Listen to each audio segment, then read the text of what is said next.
अगली चुनाव सर्दियों में कीजिएगा और वन नेशन वन इलेक्शन वाला। आपने सही मुद्दा उठाया। वन नेशन वन इलेक्शन हमारा एक कमिटमेंट है।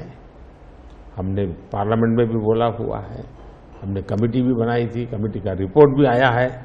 तो वन नेशन वन इलेक्शन के संबंध में देश में बहुत लोग ऑन बोर्ड आए हैं, सभी दलों ने, बहुत लोगों ने इसमें जो कमेटी को अपना सुझाव दिए हैं, बहुत ही पॉजिटिव सुझाव आए हैं और बड़े इनोवेटिव सुझाव आए हैं और देश का बहुत बड़ा लाभ होगा अगर हम इस रिपोर्ट को लागू करवा पाते हैं तो। जी, अगर हम बात करें तो तमिलनाडु में डीएमके ने कहा है कि उन्होंने काफी बयान दिए हैं सनातन के खिलाफ और वो तो काफी अरसे से करते आए हैं, काफी दशकों से उनका एंटी सनातन पोजीशन रहा है, लेकिन अब जो है वो लोग थोड़ा बहुत आक्रोश दिखने को मिल रहा है। तो आप क्या समझते हैं कि is it because of awareness कि लोग बीजेपी की तरफ मुड़ रहे हैं, या फिर सनातन के खिलाफ जो उनके स्टेटमेंट्स है वो बाकी राज्यों में भी ये फैल रहा है? अब मैं इस सवाल को जरा अलग तरीके से देखता हूं। सवाल हमें कांग्रेस को पूछना चाहिए। जो कांग्रेस जिसके साथ किसी जमाने में महात्मा गांधी का नाम जुड़ा हुआ था, जो कांग्रेस जहां इंदिरा गांधी जी गले में माला खुलेआम पहन करके घूमती थी, रुद्राक्ष माला, जो हाँ रुद्राक्ष माला पहन करके घूमती थी इंदिरा जी। सवाल कांग्रेस को पूछना चाहिए कि तुम्हारी क्या मजबूरी है कि सनातन के खिलाफ इतना जहर उगलने वाले लोगों के साथ तुम क्यों बैठे हो भाई? क्या तुम्हारी राजनीति अधूरी रह जाएगी क्या? ये कौन सी कांग्रेस की सोच विकृति आ रही है? कांग्रेस में ही चिंता का विषय है। डीएमके का तो जन्म शायद इस नफरत में पैदा हुआ होगा और धीरे धीरे वो नफरत का खेल भी उनका लोग स्वीकार करने नहीं लगे हैं और इसलिए वो नए नए तौर तरीके अपना करके बोल रहे हैं। प्रश्न उनका नहीं है, प्रश्न कांग्रेस जैसी पार्टी का है कि उसने अपना मूल कैरेक्टर गंवा दिया है क्या? जब संविधान सभा में जो लोग बैठे थे तो ज्यादातर गांधीयन लोग थे, ज्यादातर कांग्रेस की विचारधारा से जुड़े हुए लोग थे और पहला संविधान बना, उसके हर पेज पर जो पेंटिंग है रामायण, वो सनातन की ही परंपरा से जुड़े हुए हैं। तो आपका संविधान बना, उस संविधान में सनातन का गौरव का हिस्सा था और आज सनातन को इतनी भयंकर गालियां देने की हिम्मत हो और आप उनके साथ चुनाव की राजनीति करें, उनके साथ मंच साझा करें। मजबूरी कांग्रेस की, ये देश के लिए चिंता का विषय है। अब प्रधानमंत्री जी, आपने दो चीजों का जिक्र किया जिसके बारे में पूछना चाहूंगी। एक तो वो जब आरबीआई में जब आपने कहा 2014 विजन वगैरह की बात कर रहे थे, तो जब आप कहते हैं कि ट्रेलर है, आपके स्पीचेस में कहते हैं अभी जो ट्रेलर है मैं बहुत कुछ करने वाला हूं, तो एक कस्बा होता है जो थोड़ा नर्वस हो जाता है कि करने क्या वाले हैं मोदी जी। एक वो नर्वस होते हैं, जो दूसरी जिनका विश्वास आप पर पूर्ण तरह है, वो सोचते हैं कि हाँ अभी और काम बाकी है और मोदी जी उसे अंजाम देने वाले हैं। तो दोनों के लिए आप अगर हमें बताएं कि विजन क्या है कि 2047 तक किस तरह ये विजन सक्सेसफुल होगा, क्या आपका गेम प्लान है? जब मैं कहता हूं कि मेरे मन में बहुत बड़े बड़े प्लान है और उसके लिए बहुत बड़े बड़े फैसले हैं, किसी को डरने की जरूरत नहीं है। मेरे निर्णय किसी को डराने के लिए नहीं है, किसी को दबाने के लिए भी नहीं है। मेरे निर्णय देश के सर्वांगीण विकास के लिए है, जन कल्याण के लिए है, देश के युवाओं के एस्पिरेशंस को मैं देर करना नहीं चाहता हूं, मैं समय बिगाड़ना नहीं चाहता हूं, उस अर्थ में मैं कह रहा हूं। दूसरी बात है, ज्यादातर सरकारों का स्वभाव होता है वो ये मिजाज में रहते हैं हमने तो सब कुछ कर लिया, हम तो सब कुछ करते हैं। मैं नहीं मानता हूं मैंने सब कुछ कर लिया है।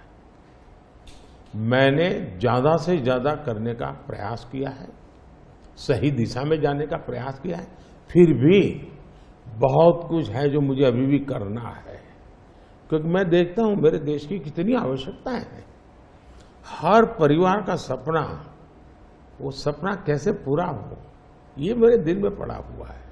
और इसलिए मैं कहता हूं जो हुआ है वो ट्रेलर है, आपको अच्छा लगा है, लेकिन मैं बहुत अधिक करना चाहता हूं।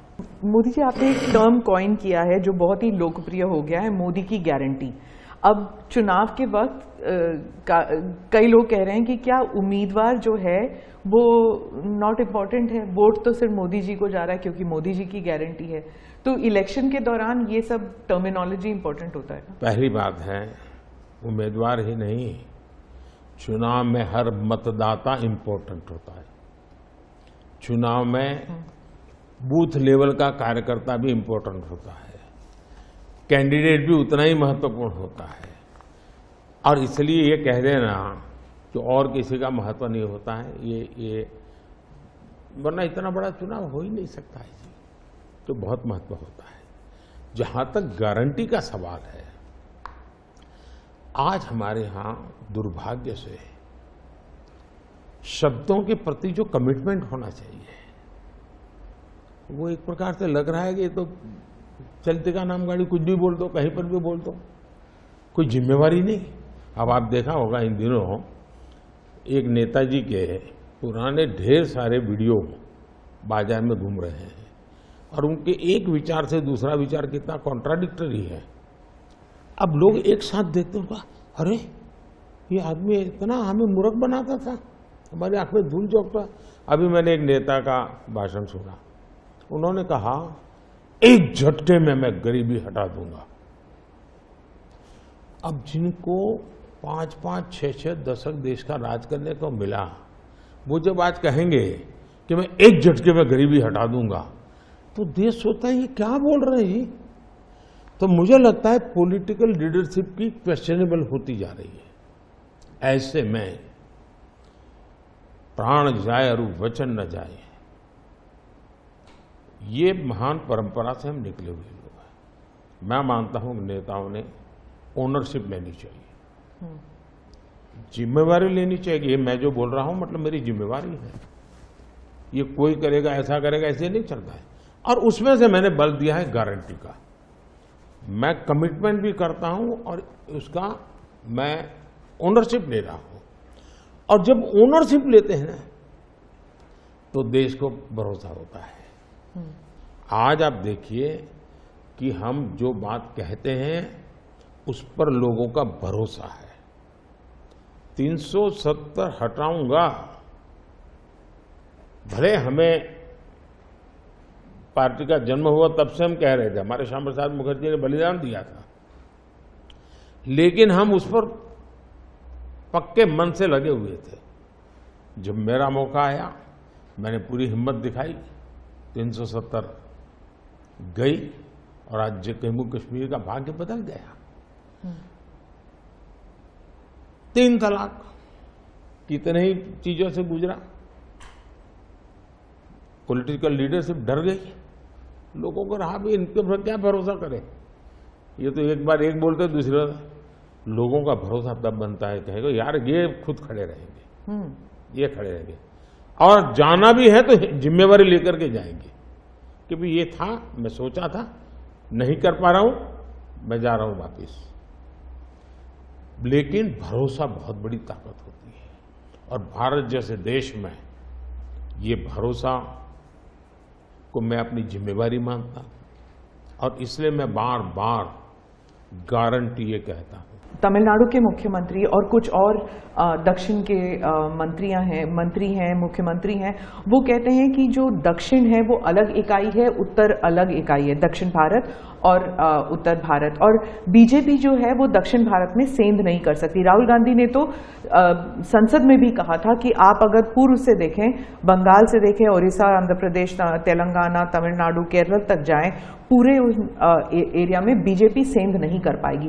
2 अलग इकाई है क्या दक्षिण भारत और उत्तर भारत?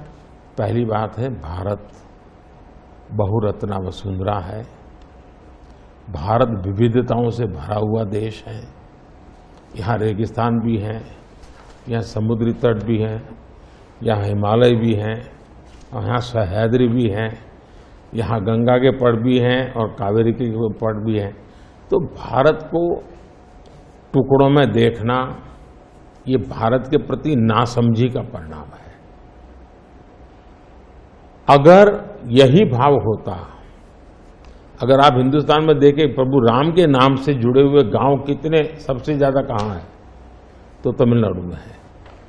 इतने सारे गांव के नाम है कि उसमें राम तो होगा ही होगा। अब इसको आप कैसे अलग कह सकते हैं? किसको गले उतारेंगे आप? लेकिन भारत की विविधता है। पंजाबी जैसा होगा वैसा नागालैंड का व्यक्ति नहीं होगा, गुजराती जैसा होगा वैसा कश्मीर का व्यक्ति नहीं होगा। तो विविधता ही तो हमारी शक्ति है। हमने विविधता को सेलिब्रेट करना चाहिए। हमें गुलदस्ता ऐसा है भारत का जिसमें हर एक का अपना फूल दिखाई दे, ये भाव होना चाहिए। कांग्रेस कहती है कि बीजेपी और खासकर मोदी जी इस विविधता को अप्रिशिएट नहीं करते, एक रंग में ढालना चाहते हैं, और अगर 400 सीट जो आप कह रहे हैं अगर वो आ जाता है तो संविधान रद्द हो जाएगा, एक ही भाषा, एक ही रहन सहन, एक ही तरीका होगा, और वो है जो मोदी जी कहेंगे। मैं समझ नहीं पाता हूं कि जो व्यक्ति यूएन में जाकर के पहली बार दुनिया की सबसे पुरातन भाषा तमिल भाषा का गुणगान करता हो, किस आधार पर उस व्यक्ति को आप ऐसे आरोप लगा रहे हो? मेरा तो मत है, और मैं जब कपड़े अलग अलग राज्य के पहनता हूं तो उनको ये परेशानी हो रही है। मुसीबत उनकी है कि वो एक सांचे में देश को डालना चाहते हैं। हम तो विविधता की पूजा करते हैं, हम विविधता को सेलिब्रेट करते हैं। और मैं हमको हर एक को कहता हूं, जैसे हमने कहा कि भाई डॉक्टर बनना है, इंजीनियर बनना, मातृभाषा में क्यों नहीं बन सकता है? जब मैं मातृभाषा में डॉक्टर इंजीनियर बनने की बात करता हूं, मतलब कि मैं मातृभाषा को सेलिब्रेट कर रहा हूं, उसका महात्मा बढ़ा रहा हूं। मुझे ये अभी एक गेमिंग वाले सब बच्चों के साथ बैठा था, तो उनमें से किसी ने पूछा हमारे लिए कोई संदेश, तो ऐसे मैंने कहा एक काम करो, अब जब भी आप हस्ताक्षर कहीं करेंगे, सिग्नेचर करेंगे, अपनी मातृभाषा में सिग्नेचर करो, इतना तो गर्व करो।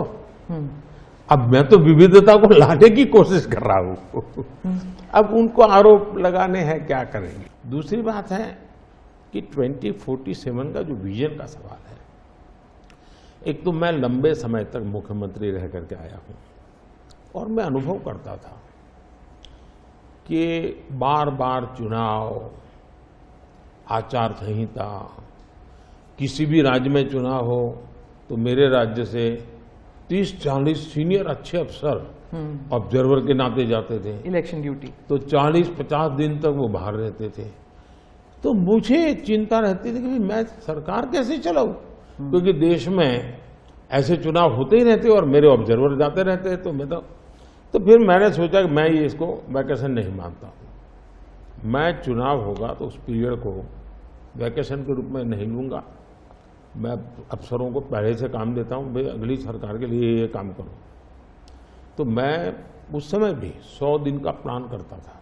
हाँ, उसी में पूछना था मुझे। हाँ। अभी तो चुनाव हो ही रहे हैं, अभी रिजल्ट्स भी नहीं आए और आप 100 दिन का प्लान बना रहे हैं। मैं चुनाव में जाने से पहले शुरू किया। हाँ।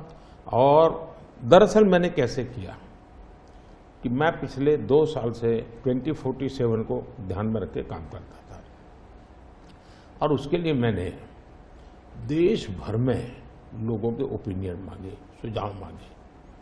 शायद 15 लाख से अधिक लोगों के मैंने सुझाव दिए हैं कि वो आने वाले 25 साल में हिंदुस्तान को कैसे देखना चाहते हैं। और मैंने सभी यूनिवर्सिटीज़ को कांटेक्ट किया, मैंने अलग अलग एनजीओ को कांटेक्ट किया, संगठनों को, और 15-20 लाख लोग उन्होंने इनपुट दिया।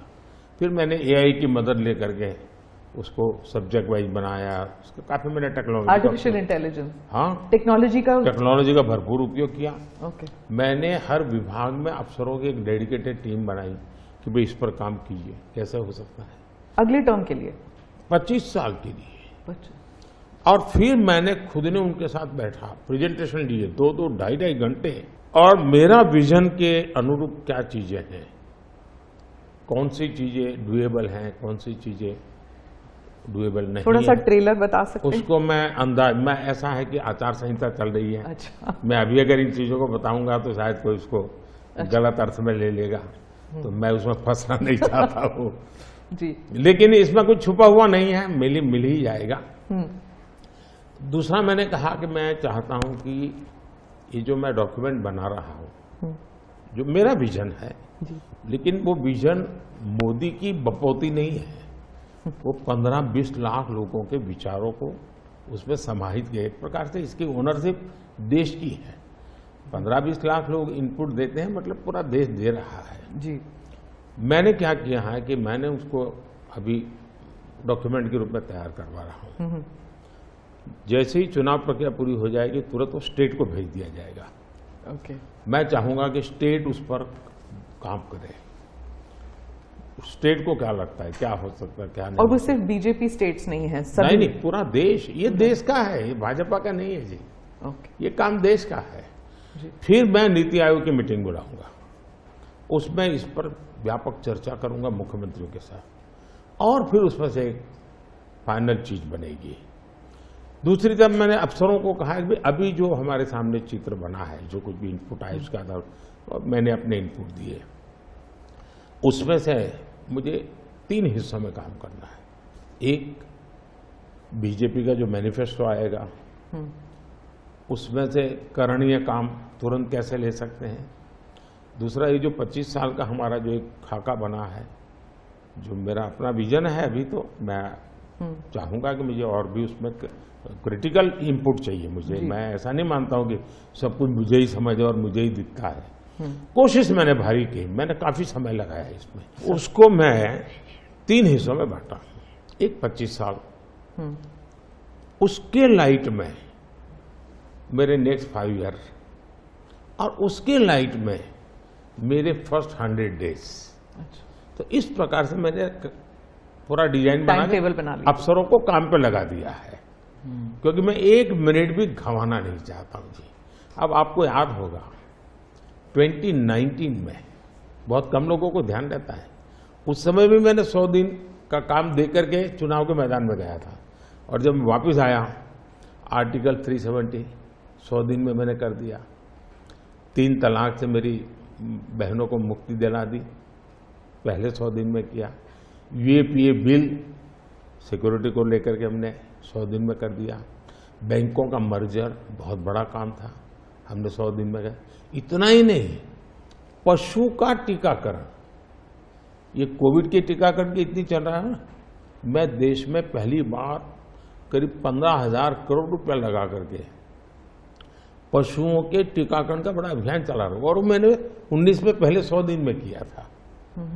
तो मैं 100 दिन का क्या काम करना वो एफआईआर नहीं करता, मैं बिल्कुल प्लानिंग करके उसको आधार पर आगे चला।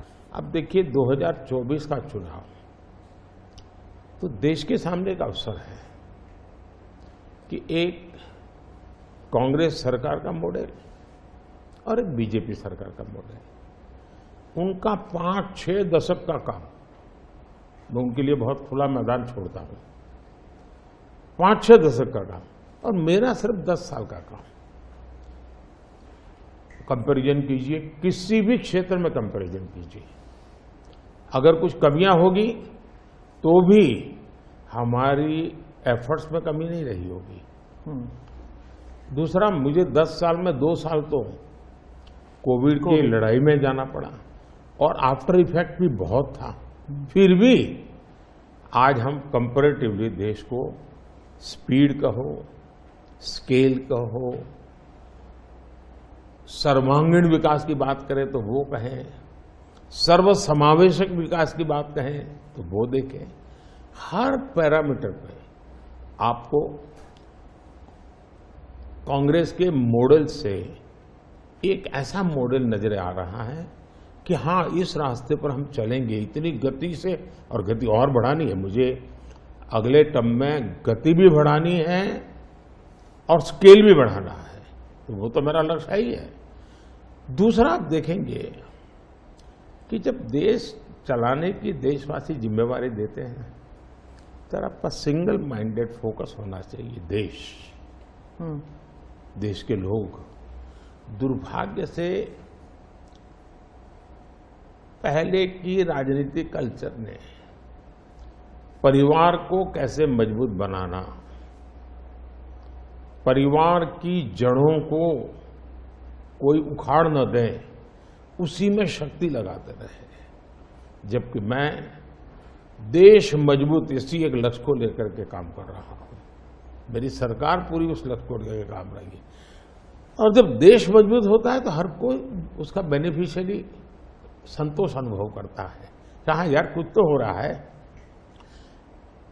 मेहनत तो कर रहा है, ईमानदारी से कर रहा है, इन चीजों का इम्पैक्ट होता है।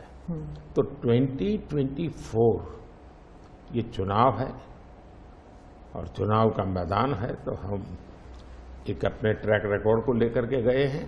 हम दक्षिण भारत की बात करते हैं तो पहले मैं दक्षिण भारत के कुछ मुद्दों के बारे में उठाऊंगी। बीजेपी का एक ऐसा नेता तमिलनाडु में उभर के आया है जो इसके लिए मीडिया अटेंशन काफी कुछ आ रहा है, वो है अन्नामलाई जी। तो वो काफी कॉन्फिडेंट है कि तमिलनाडु में बीजेपी को डबल डिजिट फिगर आएंगे। तो क्या ये उनका ओवर कॉन्फिडेंस है कि आप भी तमिलनाडु इतनी बारी जा चुके हैं? पहली बात है कि तमिलनाडु जनसंघ के जमाने से और भारतीय जनता पार्टी, मैं कहता हूं 5-5 पीढ़ी हमारी इस विचार के लिए वहां खप चुकी है। तो एक निरंतर काम चला है। जब कांग्रेस से लोग निराश हुए तो प्रादेशिक पक्षों की तरफ गए और लंबे अरसे तक प्रादेशिक पक्षों का जो कुछ भी कामकाज देखा है, अब लोग निराश हो गए। निराशा के इस माहौल में उन्होंने दिल्ली में भाजपा की सरकार का मॉडल देखा, हिंदुस्तान में अन्य राज्यों में भाजपा की सरकार का मॉडल देखा, देश भर में जो तमिल बंधु रहते हैं उन्होंने अपने घरों में जाके बताया भी हम जिस राज्य में रहते हैं वहां तो ये हो रहा है। तो लोग स्वाभाविक तमिल प्रजा कंपैरिजन करने लगी कि जो हवा खड़ा किया गया था ये तो अच्छा काम कर रहे हैं। अब जैसे मैंने तमिल काशी संगम किया तो तमिलनाडु में डीएमके पार्टी वाले लोग ये तो पानीपुरी वाले करके मजाक उड़ाते थे। लेकिन जब तमिलनाडु के लोग काशी संगम कार्यक्रम में आए और काशी का रूप रंग देखा, उन्होंने कहा ये हमने तो जो सुना था ऐसा नहीं है, ये तो बहुत डेवलप दिखता है, बड़ी प्रगति हो रही है, आईटी का नेटवर्क दिखता है। तो सोचने का तरीका बदलने लगा और उसके कारण डीएमके के प्रति जबरदस्त गुस्सा पैदा हुआ है। मैं कल्पना नहीं कर सकता इतना बड़ा गुस्सा पैदा हुआ है। वो गुस्सा पैदा डाइवर्ट हो रहा है बीजेपी की तरफ पॉजिटिव वे में। और अन्नामलाई एक बहुत ही अच्छे आर्टिकुलेट है, यंग है, बहुत ही अपनी आईपीएस कैडर में बहुत बड़ी प्रतिष्ठित नौकरी छोड़ करके आए हैं। दूसरा, लोग सोचते कि यार इतना बड़ा होनहार कैरियर छोड़ के आया आदमी तो डीएमके एआईडीएमके में चला जाता, उसकी तो जिंदगी बन जाती। तो वो मानने नहीं गया, वो बीजेपी में आया। तो लोग आप यार ये बीजेपी में गया मतलब कुछ मेटल है, कुछ अच्छे इरादे वाला इंसान लगता है। तो स्वाभाविक रूप से उसके आकर्षण का केंद्र बना है। और मेरी पार्टी की विशेषता है, हम हर स्तर के हर छोटे मोटे कार्यकर्ता जिसमें क्षमता है उनको अवसर देते हैं। हमारा कोई परिवारवादी तो पार्टी है नहीं, परिवार से चलित पार्टी नहीं है। जिन पार्टियों में of the family, by the family and for the family होता है, और इसलिए हमारे यहाँ तो हर एक को अवसर मिलता है। फैमिली बेस्ड पॉलिटिक्स अगर हम बात करें तो तमिलनाडु में डीएमके ने कहा है कि उन्होंने काफी बयान दिए हैं सनातन के खिलाफ, और वो तो काफी अरसे से करते आए हैं, काफी दशकों से उनका एंटी सनातन पोजीशन रहा है। लेकिन अब जो है वो लोग थोड़ा बहुत आक्रोश दिखने को मिल रहा है।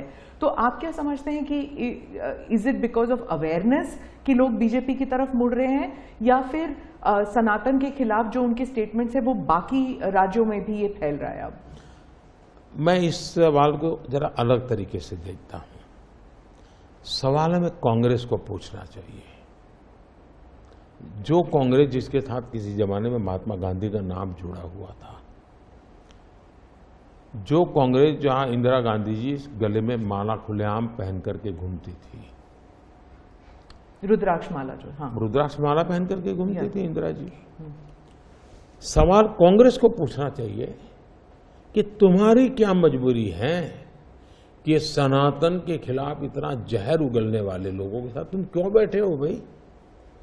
क्या तुम्हारी राजनीति अधूरी रह जाएगी क्या?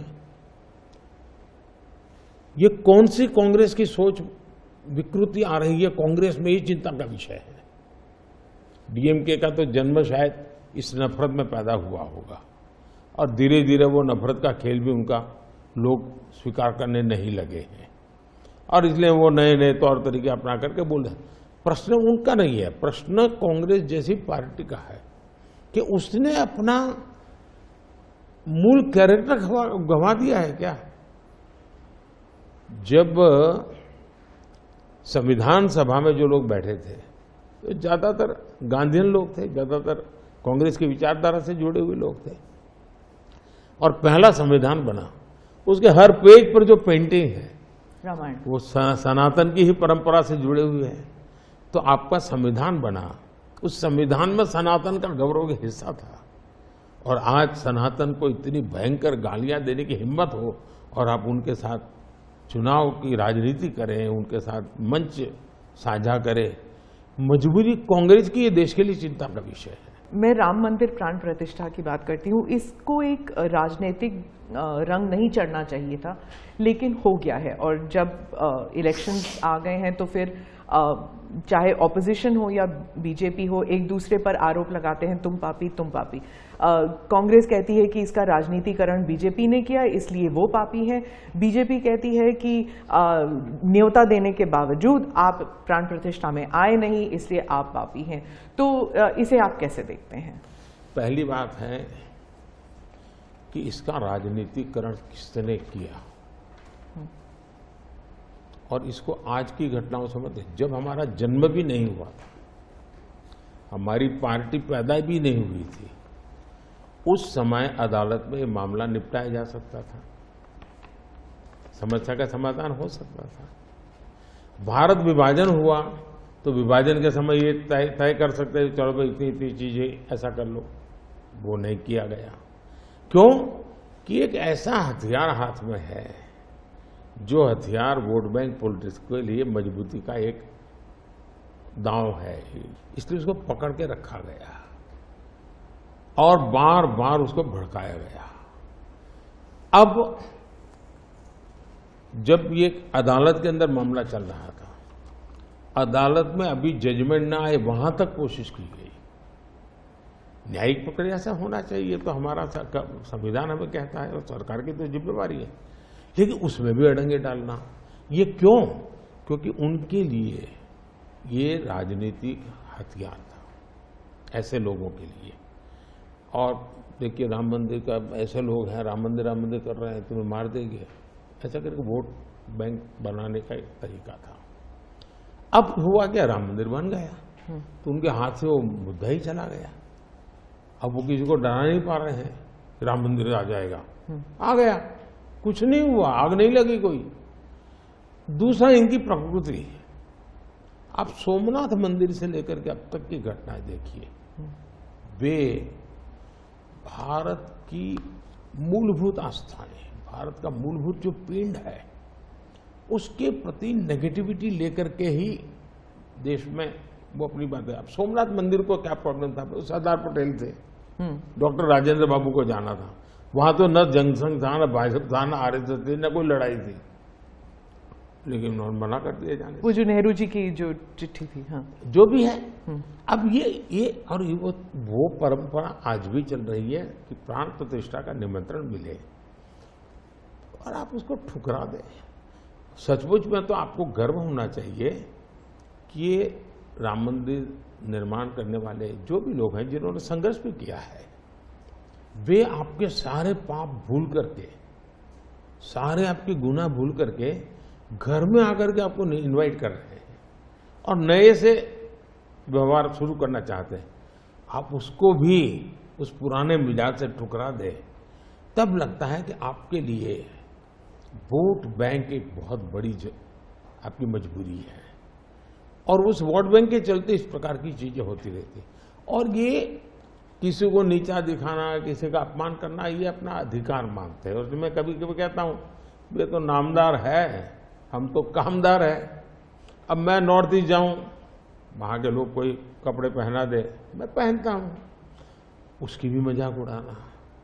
यानी हर चीज की, मैं तमिलनाडु जाऊं लुंगी पहनूं तो उनको लगता है देखो ये कर रहा है, वो कर रहा है। मैं हैरान हूं जी, इतनी नफरत लोकतंत्र में नहीं होती है, नहीं होनी चाहिए। देखिए हमारे लिए, मैं मानता हूं ये न राजनीति का विषय हम लोगों के लिए है, न होना चाहिए और न कभी होगा। हमारे लिए एक जबरदस्त आस्था का विषय है जी। और ये कोई प्रभु राम का संबंध कोई मेरे कारखाने में नहीं आया जी, हजारों साल से, और दुनिया के अनेक देशों में है।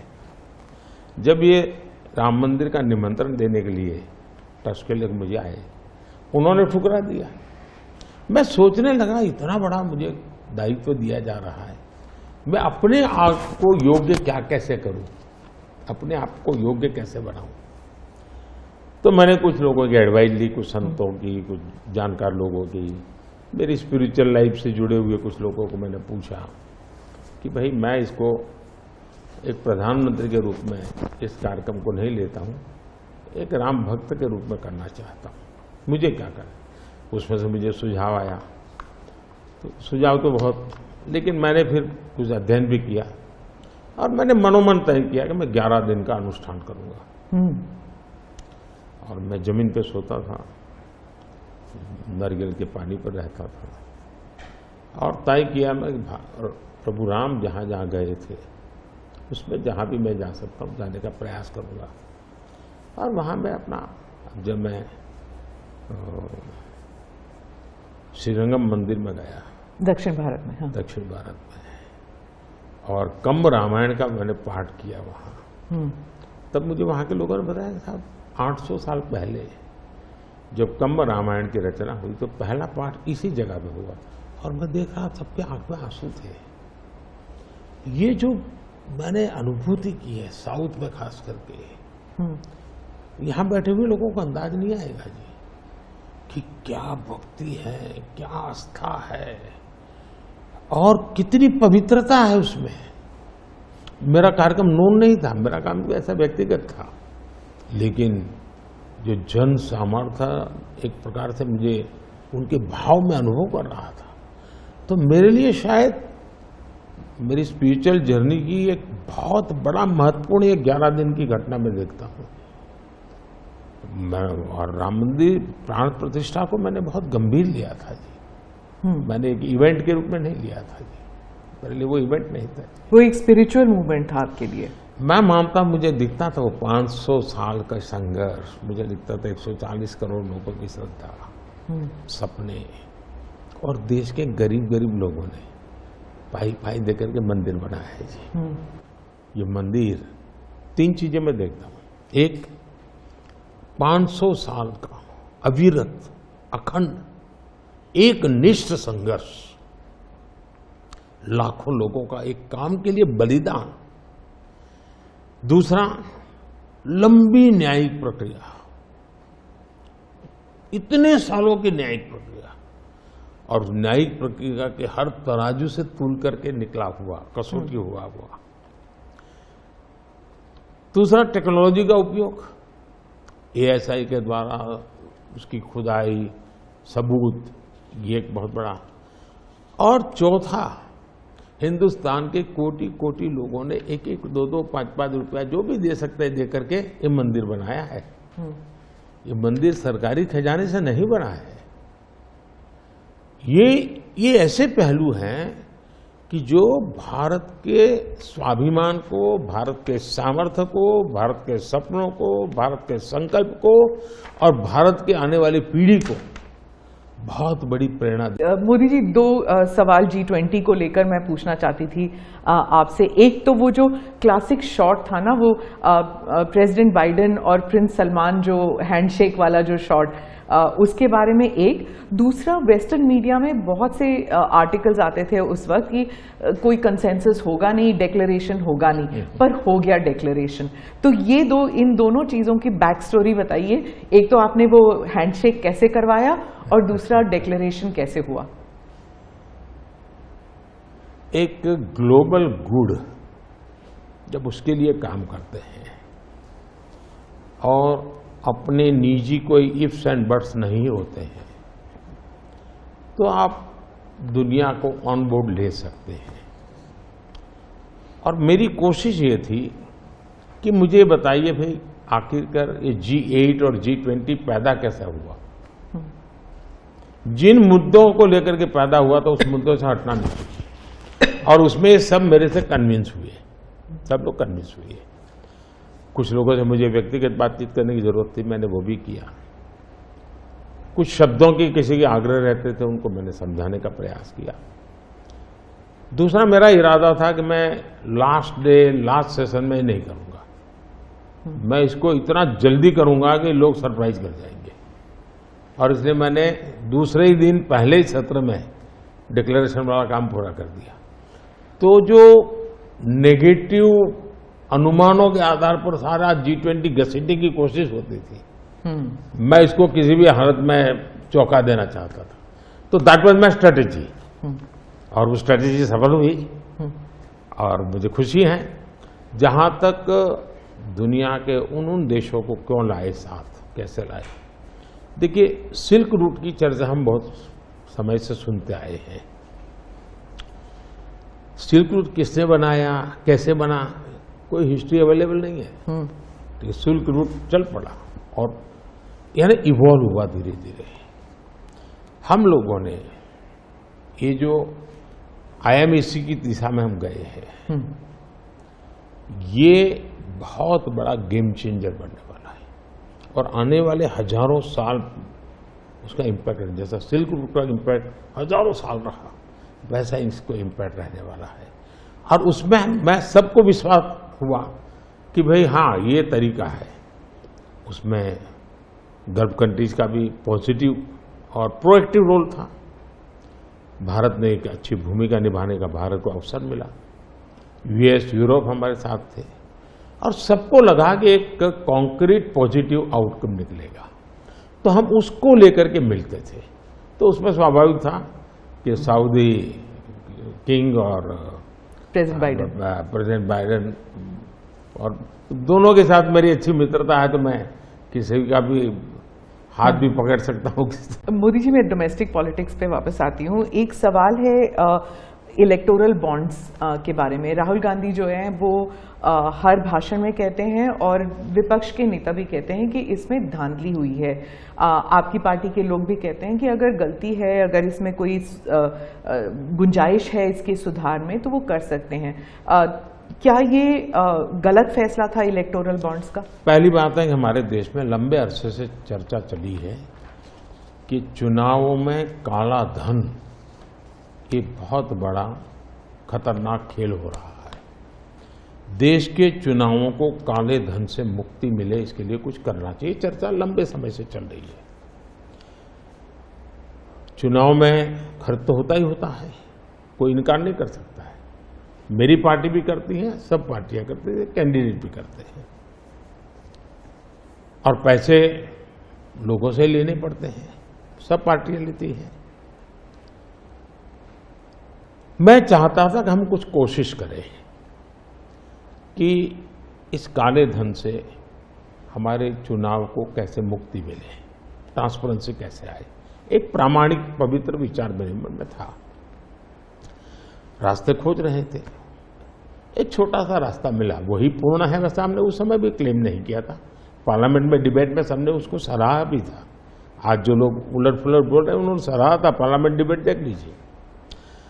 हमने कैसे कैसे काम किया, जैसे 1000 और 2000 के नोट खत्म कर दिए। चुनाव में वही बड़े बड़ी मात्रा में ट्रैवलिंग करते हैं,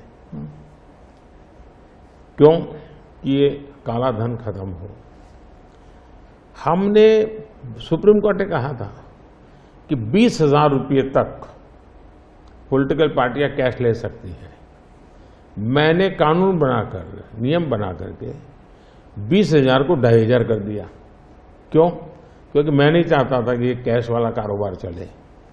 फिर मैंने कहा है कि इलेक्टोरल बॉन्ड, कि जो पार्टी अपना सीक्रेसी मेंटेन करना चाहती है।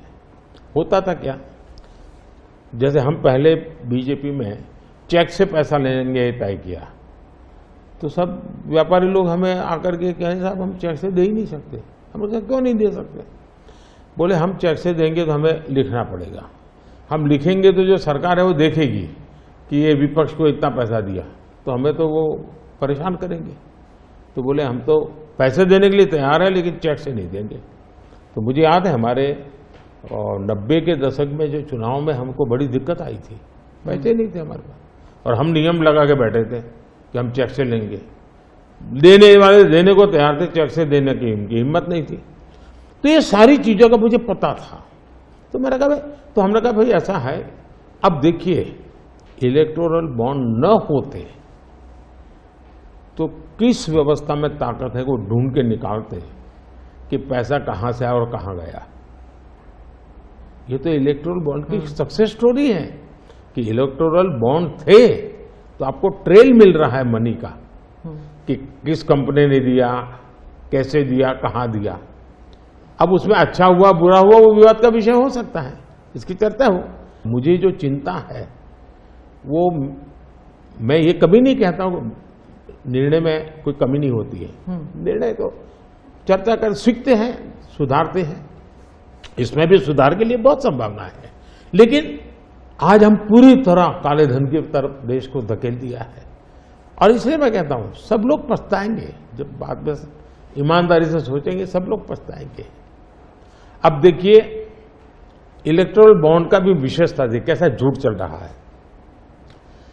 कुल देश में 3,000 कंपनियों ने इलेक्टोरल बॉन्ड दिए हैं, उसमें 3,000 में 26 कंपनियां ऐसी हैं जिन पर कार्रवाई हुई है। ये कहते हैं ना ईडी वीडी टिकना अपना, 3,000 डोनर है उसमें सिर्फ 26, और उनमें से 16 कंपनियां ऐसी थी छापा जब लगा उस समय बॉन्ड खरीदा। कोई जोड़ सकता है इसको, अगर बॉन्ड खरीदा, लोग ये जोड़ रहे हैं, उसकी विशेषता यह है कि ये जो 16 कंपनियों ने बॉन्ड खरीदा उसमें से 37 पैसा अमाउंट बीजेपी को डोनेशन में मिली, 37। 63% बीजेपी के विरोधी पार्टियों को मिली, अगर पूरे जोड़े जाएं तो। हाँ, मैं ये 16 कंपनी जिसका ईडी सीबीआई कोई न कोई उस समय एक्शन भी हुआ और बॉन्ड भी निकला, 37% अमाउंट बीजेपी ने, 63 ऑपोजिशन को। क्या ईडी रेड करे और ऑपोजिशन को डोनेशन देने का कार्यक्रम वर्क करे? क्या बीजेपी ऐसा करेगी?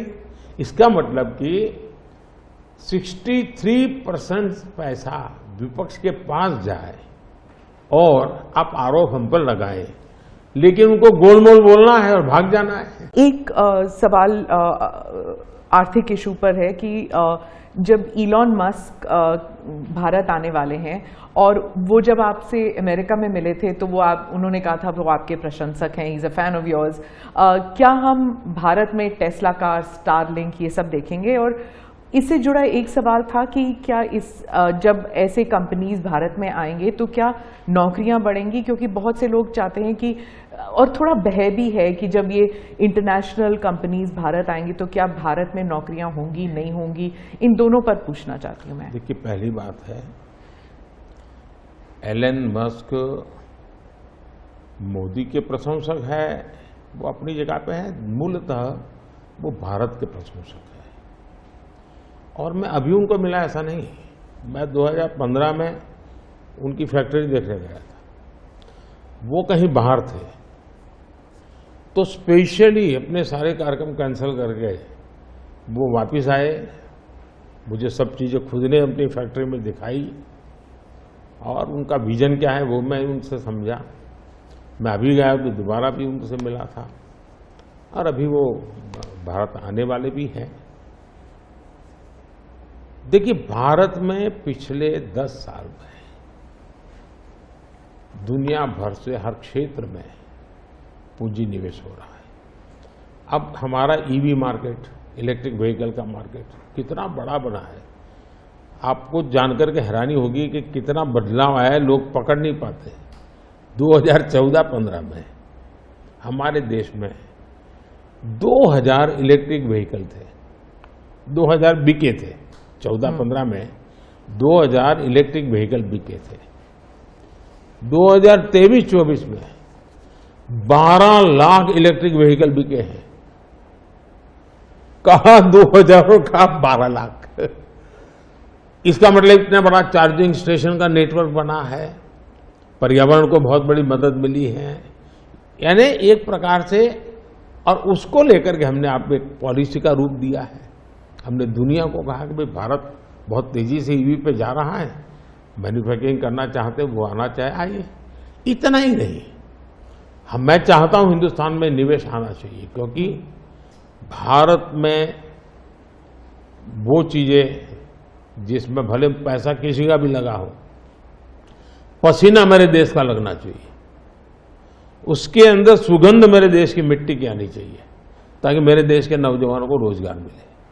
और मैं उसके लिए, अब देखिए गूगल उसका बड़ा काम यहां कर रहा है, सैमसंग यहां पर आया, एप्पल बहुत बड़ी मात्रा में यहां पर आया। हमारे यहां बड़ोदरा के अंदर एयरक्राफ्ट मैन्युफैक्चरिंग के लिए काम शुरू हुआ, सेमीकंडक्टर के लिए अभी तो ताइवान के एक लीडर का बड़ा अच्छा बयान भी आया। यानी हम हर क्षेत्र में चाहते हैं कि लोग टेक्नोलॉजी ट्रांसफर करें, हम चाहते हैं कि लोग पूंजी निवेश करें, हम चाहते हैं कि हमारे देश के नौजवानों को रोजगार मिले। जी। मैं ये अब मुझे मंजूर नहीं है कि मेरा देश के गेहूं बाहर जाए और ब्रेड में बाहर से लूं। मैं ऐसा नहीं चलाऊंगा। जो भी करूंगा मेरे देश में करूंगा, मेरे देश के नौजवानों के लिए करूंगा, और मैं इसके लिए नीतियां भी बनाता हूं, हिम्मत के साथ बनाता हूं, और लोग आ भी रहे हैं, भरोसा कर रहे हैं। हम ट्रांसपेरेंसी की बात करते हैं तो विपक्ष कहता है कि ईडी, सीबीआई, आईटी, सारे के सारे इदारे जो हैं, इलेक्शन कमीशन को भी जोड़ते हैं, वो कि सारे इदारों पर बीजेपी हावी है और लेवल प्लेइंग फील्ड है ही नहीं। मतलब they already making the ground कि इलेक्शन जो है वो फेयर नहीं हो सकता। इसमें एक भी कानून मेरी सरकार ने नहीं बनाया, चाहे ईडी हो, सीबीआई हो, चाहे इलेक्शन कमीशन। ऊपर से हमने तो इलेक्शन कमीशन में सुधार किए हैं। आज इलेक्शन कमीशन बनता है तो ऑपोजिशन भी उसमें होता है। पहले तो प्रधानमंत्री एक फाइल पे साइन करके इलेक्शन कमीशन बना देता था, और जो उनके परिवार के साथ निकट जुड़े थे ऐसे ऐसे लोग इलेक्शन कमिश्नर बने थे। ऐसे लोग इलेक्शन कमिश्नर बने थे जो वहां से निकलने के बाद राज्यसभा के मेंबर बने, उनकी सरकार के मिनिस्टर बने। ऐसे इलेक्शन कमिश्नर बने थे जो कांग्रेस के बाद में कैंडिडेट बने, और इसलिए हम उस लेवल पे प्ले नहीं कर सकते। तो हमारा लेवल प्ले फील्ड हो ही नहीं सकता, हम ऐसे बन ही नहीं सकते। हम अच्छे रास्ते पर जाना चाहते हैं, हम उस रास्ते पर जाना नहीं चाहते। दूसरी बात है, आखिर ईडी, सीबीआई कैसे बनी? ईडी वगैरह का आप देखेंगे या इलेक्शन कमीशन, अपने एक कहावत है, नाच न जाने आंगन टेढ़ा। और इसलिए कभी ईवीएम का बहाना निकालेंगे, कभी मूलतः पराजय के लिए वो कुछ रीजनिंग अभी से सेट करने में लगे हैं, ताकि पराजय उनके खाते में न चढ़ जाए।